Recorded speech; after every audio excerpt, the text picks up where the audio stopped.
Ladies and gentlemen, welcome back to my channel. This is EKB TV, and you are watching While I'm in Japan. And while I'm in Japan, I'm about to go watch Wakanda Forever. So I've been hype about this. I've seen it one time already, but I want to take some notes on this time so you guys can really get the feel of what it's like to watch a movie in Japan instead of watching it on the military base that's not far away.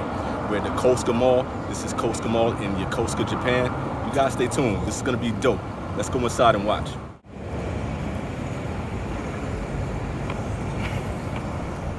All right, so this is my first time going into this theater without someone who's Japanese to help me out. This mall is huge, and the fourth floor is pretty much all dedicated to the movie theater. These lower floors are all about the shopping and restaurants, so nearly the entire floor is dedicated to the movie theater. Slam dunk and anime. We're here to see the Black Panther. Wakanda Forever! Ibambe! So it's pretty much completely automated. I woke up so I can get my ticket, but I think it's obvious I don't understand what she's saying. Finally get a ticket. This is the concession stand, pretty much unmanned, but they serve beer. You see this? They serve alcohol. This whole area here is pretty much dedicated to where you walk in. There are no attendees. It's eerily quiet. I actually walked in here without giving my ticket, but there are steps that you have to take. So you can see here, you have your ticket, you got your QR code, you walk up, it's pretty much on the honor system. Keep yourself in, automated system tells you it's time to walk in. Never seen anything like it. It's really an open, trusting system in order to get into the theater. Beautiful seats, everything is pristine, nice and clean, super comfortable, super comfortable. There you have it. Welcome to Japan. Let's watch the show.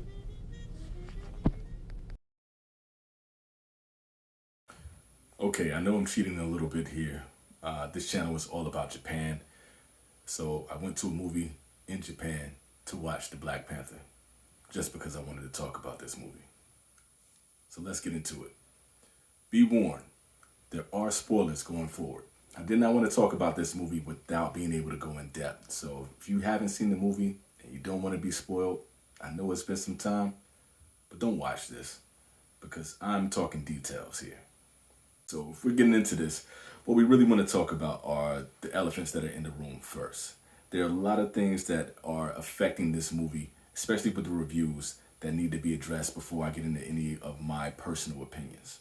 Some highlights that I don't think will affect anybody, that I think the majority of people that can agree on, is going to be the design, the fashion design, of course. This thing will definitely win another Oscar for that, and it should. Everything design-wise was remarkable, from the gowns to the men's clothing to the African garb to the Native American attire to the background to the sets to involving all the cultures from Africa, from Central America to America. Everything in it was pristine when it comes to that.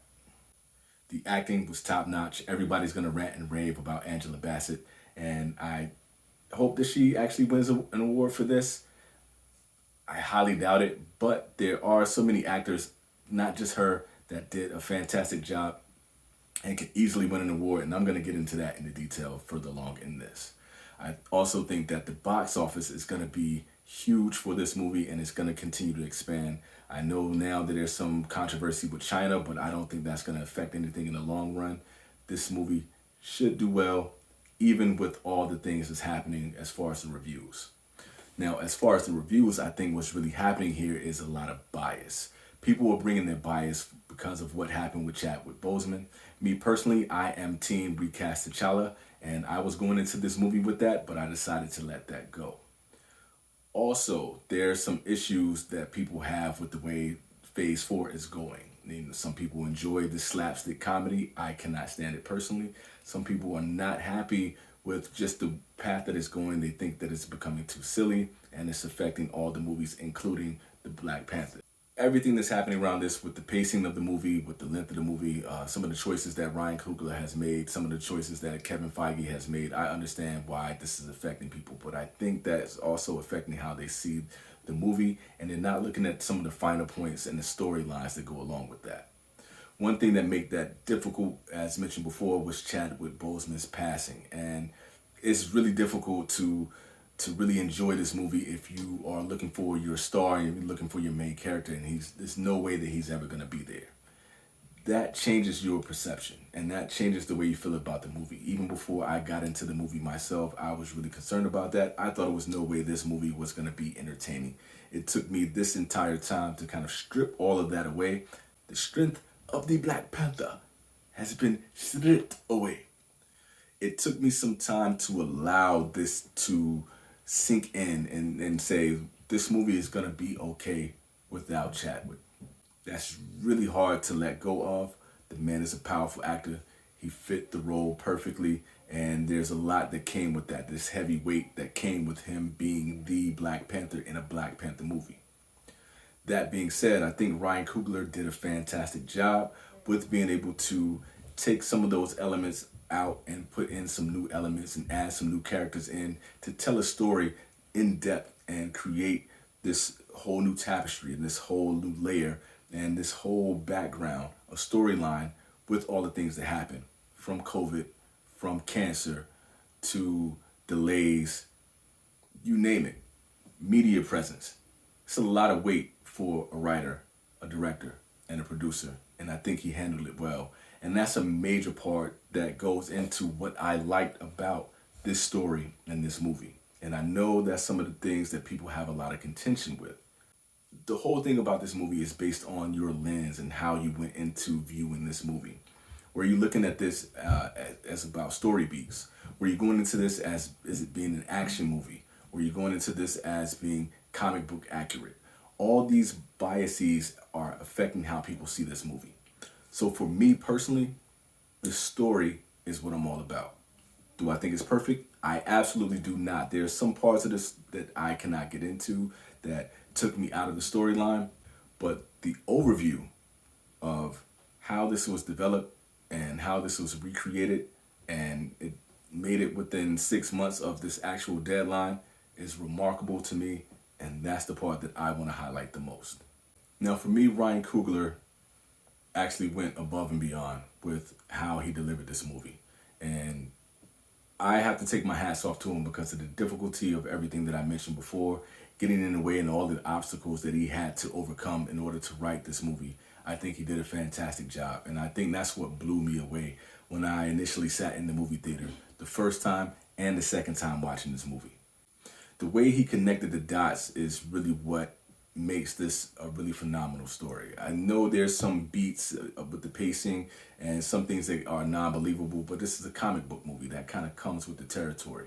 But what he did do correctly here was looking at the spirituality and the spirituality that comes with being Black American, with being an African, with being someone from Central America and with Latino beliefs. There's so many historical beats that go along with culture and what goes along with the religion and the spirituality, and he was able to put all of those pieces in and have it affect the storyline and affect the characters that are in the story. That is a very difficult thing to do without being too preachy and without being too heavy-handed, and he did not do that.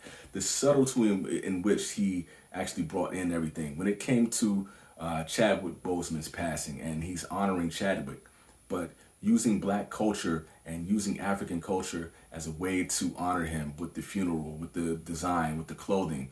It almost felt like Coming to America with that initial scene with the garb and the food and the way people were cheering and mourning all at the same time. If you go to a Black funeral, this is what you see.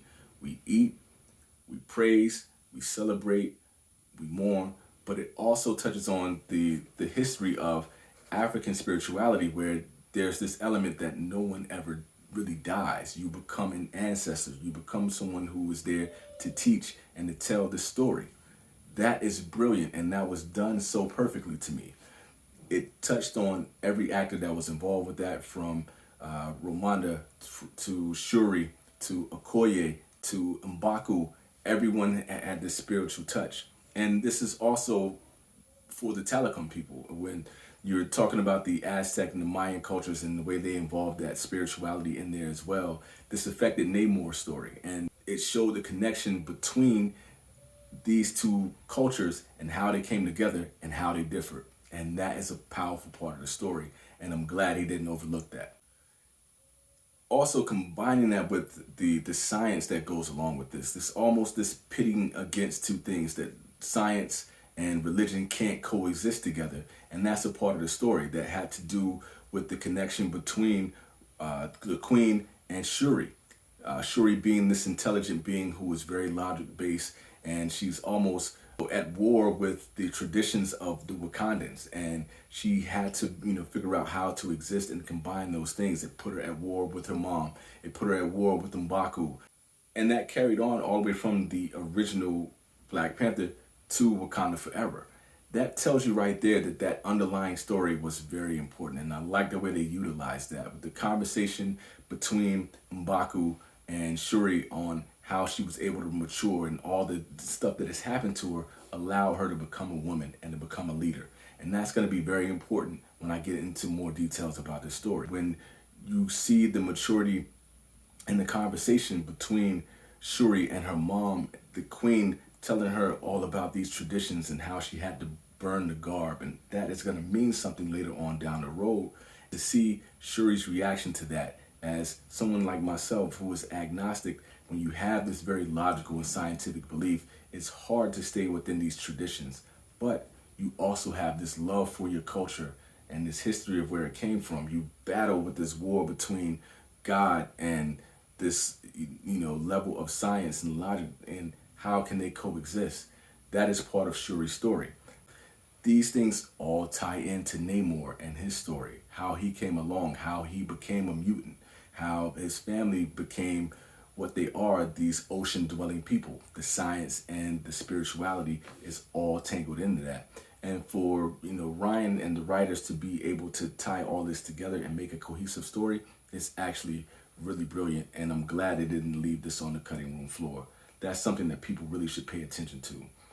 The subtle details of the cultures coming into this. When Romanda was actually explaining the death of Chadwick, and she came in with long dreadlocks. A year later, the dreadlocks are gone. If you're paying attention to the subtle details, this is something that's a part of African, Caribbean, and African American cultures, that when you go through a struggle, you cut your locks that have been growing for some time. Those dots and those details make all the difference in this story, and I wish people were paying a lot more attention to that subtlety of the clothing, the rituals, the hair, and all the little significant things that are happening, with the character details that aren't just pushed right to the forefront. When it comes to comic books, the MCU, all of this stuff has been, added in, and you have these little details, and it's almost like the tail is wagging the dog with Marvel in this particular case. Kevin Feige has to put all of these details in, where you have to get Evan Ross, and you have to get Val, and you have to get Riri Williams, so they can connect to Disney Plus, and they can connect the next stories that are coming along, and the stories aren't being driven anymore. So all those spiritual details kind of get lost in the shuffle, because you got to shoehorn these things in. It makes for these longer movies. It makes for these convoluted stories. So you think about, how this ties into the comic books and all the different people that you have to please. It gets very difficult. But what's important about this story is the Black Panther and the story of how all of this fits into society. Stan Lee was talking before about how comic books are meant to reflect real life. And it's meant to reflect what's going on outside, and then you come inside to read these comic books to escape, so you can be the superhero when it comes to exploitation, and when it comes to people being oppressed, and when it comes to racism and all of these things that are happening outside of our door, all of this war. We're able to create these stories and make something out of it. They're not going to be perfect. I know that's an elephant in the room, but all in all, I thought the idea of Ryan Coogler focusing on the Black Panther and the mythology around it, I don't want people to lose the fact that the Black Panther was Chadwick Boseman. It's not just Chadwick Boseman, it's Bast. It is the people of Wakanda. It is T'Chaka, and it is who is going to be the Black Panther next.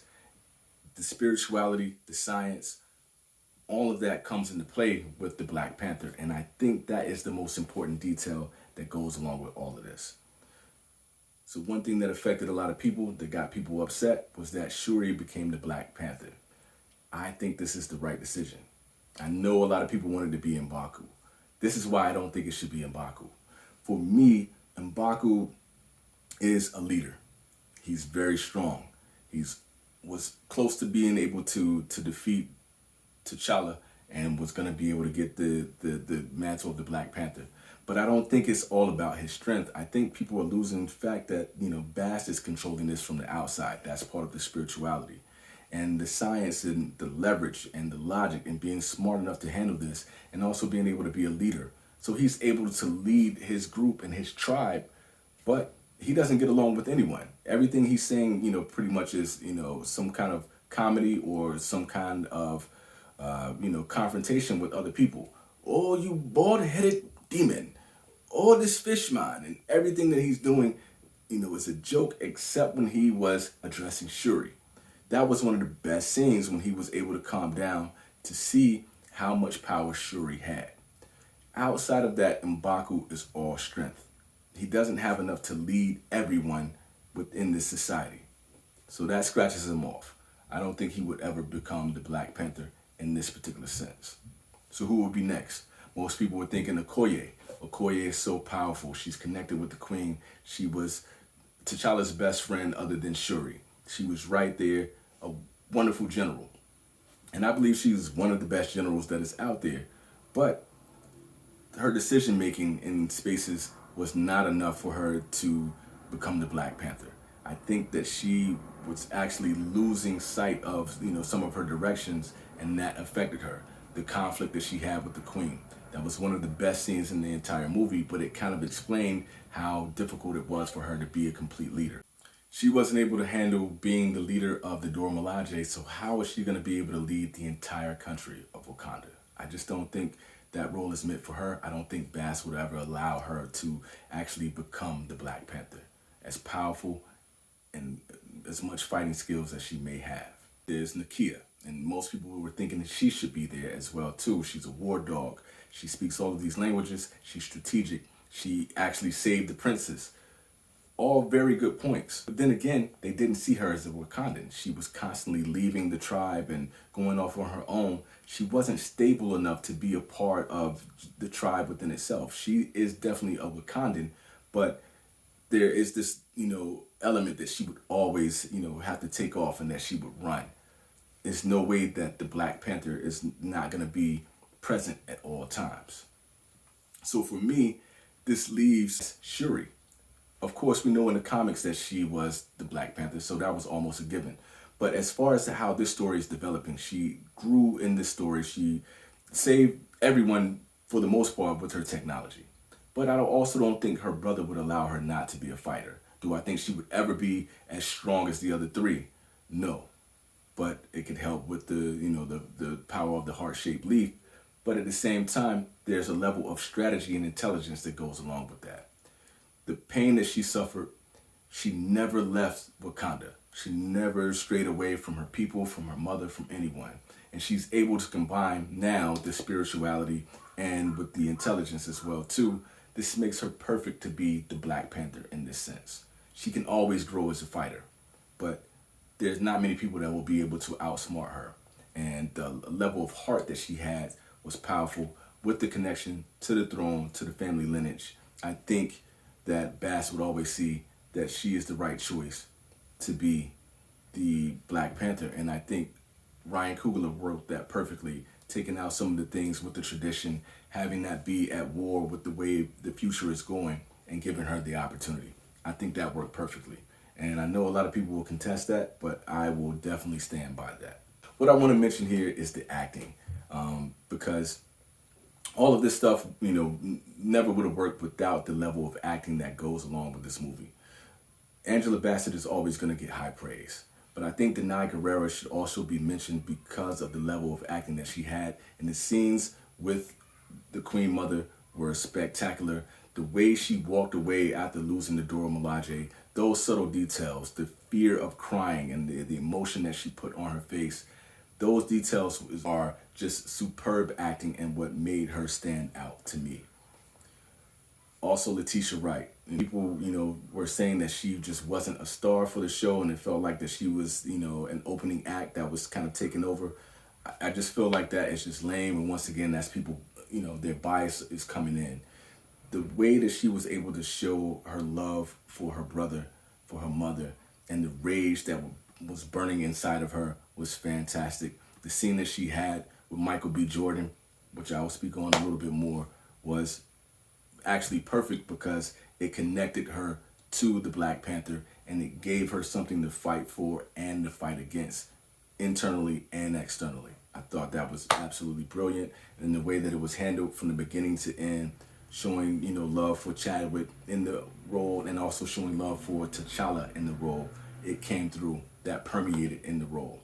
Nakia was great. The acting was superb there. Nothing stellar, but I think when you have someone like Tanakh playing Namor, kind of took over. The energy that he showed there when he was being friendly to the Wakandans, or when he decided that he wanted to destroy the Wakandans, being able to play both sides of that and to believe both sides and both sides of the story was excellent. And one thing about this, people were saying that his, the motives for Namor wasn't there. I think it was there because of Tanakh's acting. And I think he really showed that there is this duality between these two cultures, whether it's being Latino and African, or whether it's being, spiritual and scientific, whether it's being, water and land, whatever. He was able to have that duality and show that he wanted them to come together, but if they could not, he would burn everything down. And I think taking that type of anti-hero personality from the original with Killmonger and bringing it into Wakanda Forever was fantastic, and Tanakh just did a great job at making that believable. I could go on about so many actors that are here, but I think that alone is what did it. That can kind of make me segue into some of my dislikes. When it comes to acting, Michael B. Jordan's portrayal for this kind of felt like Cuba Gooding's brother in Baby Boy. I just never see him as someone who is dangerous or someone who is evil. It just never comes across. It always seems forced, and that is something that's hard for me. Even though, like, I love the scene, I love the fact that the way he was put into the story, it actually worked for me because of Shuri's battles, internal battles, and how it affected her going to the ancestral plane. I think that worked. I didn't think it was going to be Chadwick. I didn't think they were going to do like some kind of deep fake or voice acting or whatever the case may be with that. I knew it had to be someone, and I didn't think it was going to be the Queen Mother in the time frame either. So I assumed that it had to be him, and I was still surprised when it came up. I love the words in the scene. I love the purpose, but the acting for Michael B. Jordan took me out of it. I thought the character Dominique, who was playing Riri Williams, I thought she did a fantastic job. I thought her comedic timing was great. I thought her delivery was also, outstanding. And to be able to play this role, I just did not like the role of Riri Williams. I just didn't think it worked. I think it was shoehorned in. I know she was a necessary MacGuffin. I understand that, and I allow that. My disbelief is there. Her acting was superb, and she was getting, clowned on for that. I don't think she deserved it. But the character itself, I just think it was too much like the Mary Sue thing, or too overpowered. Plus, I didn't like everybody, becoming Tony Stark. I didn't like everybody having Stark technology and operating like Tony Stark. That took me out of the movie, and it was just difficult for me to accept. I think some of the pacing, made this a little bit difficult for me to deal with as well too. I love everything that they brought into the movie. I love the details, and I know this is difficult, but I mentioned how Marvel was shoehorning Evan Ross in. I hated that. And after Ramonda died, the story slowed down, and it affected the way that the Telecan people were brought into the story. The second time I watched this, I actually fell asleep.